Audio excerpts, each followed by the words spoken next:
और family welfare centre में ये जवानों को बुलाते हैं बाय ऑर्डर, जवानों की मेन साहबों को बुलाते हैं। जवानों की मैडम अगर नहीं आई तो उनको धमकी दे दी जाती है, आपके हस्बैंड को हम बोरी बिस्तरा गोल करवा देंगे। ये कौन सा लैंग्वेज, कौन सी भाषा है? आप जवानों की मैडम, जवान ने किसी कारणवश अपनी फैमिली रखी है, अपने बच्चे रखे हैं, किसी समस्या की वजह से घर में हालात ठीक नहीं है या कुछ दुख बीमार है, चलो मिलिट्री हॉस्पिटल में इलाज हो जाएगा।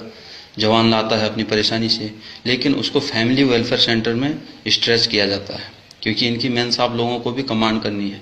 इनकी मेन साहब लोगों को कमांड करने के लिए चाहिए, क्योंकि घर में खाना बनाने के लिए जवान है, जूता पॉलिश करने के लिए जवान है, घर की सफाई करने के लिए जवान है।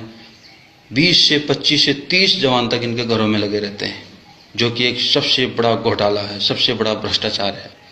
इस पर कोई नज़र नहीं रख रहे लोग, इस पर कोई बोलने को खुश नहीं है, लेकिन हम बोलेंगे, हम छोड़ेंगे नहीं। इनकी मेन साहबों की जो दादागिरी सेना में चल रही है अफसरों की, इन अफसरों ने अपनी मेन साहब लोगों को आगे कर रखा है।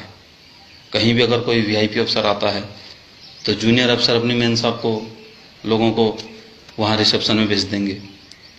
इस प्रकार से इन लोगों ने अपनी एक यूनिटी बना रखी है। सीनियर अफसर से जूनियर अफसर तक सब एक हैं, ये मिले हुए हैं। इन्होंने सेना के अंदर फैमिलीवाद फैला रखा, परिवारवाद फैला रखा है। सेना में, सेना की कार्रवाई में इनके परिवार का कोई भागीदारी होनी नहीं चाहिए। इनके परिवार का क्या मतलब है सेना में? इनके परिवार, इनके बच्चे, इनकी फैमिलियाँ, इनकी मेन साहब लोग यहाँ कमांड कर रही हैं, उनका चल रहा है। यहाँ वो बोलेंगे वो होगा, वो किसी को जवान को बोलेंगे इसको वहाँ भेजो, तो साहब अफसर उसी को वहीं भेजता है। क्यों? इन मेन साहब लोगों का बोलबाला है सेना के अंदर। सेना तो इन मेन साहब लोगों की उससे चल रही है। कहाँ से सफल हो सकती है? कहाँ से सक्सेस हो सकते हैं हम लोग? इनकी फैमिलियाँ कमांड कर रही हैं, जिनको कि फौज के बारे में कुछ पता ही नहीं है। वो जवानों को ब्लडी बोलती हैं, उनको सलामी मारनी पड़ती है, उनको सलूट मारना पड़ता है मेन साहब लोगों को। ऑफिसर बोलता मुझे मारो मत मारो, मेरे मेन साहब को सलूट मारो।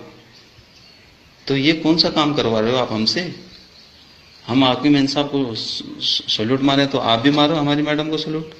आप हमारी मैडमों को वहाँ फैमिली वेलफेयर सेंटर में डांस करने को बोलते हैं, आपकी मेन साहब लोग हंसती हैं। आपके बड़े सीनियर अफसर आते हैं, जूनियर जवानों की मेन साहब वहाँ डांस कर रही हैं, नाच रही हैं। ये कौन सा तरीका है आप लोगों का? क्यों इतना परेशान कर रहे हो जवानों को? ये फैमिली वेलफेयर सेंटर क्यों चला रहे हो आप लोग? दादागिरी दिखाने के लिए, जवानों को चक्कर कटाने के लिए? उनकी मेन साहब लोगों को क्यों परेशान कर रहे हो? वो कोई इलाज के लिए आए हैं, कोई प्रेग्नेंट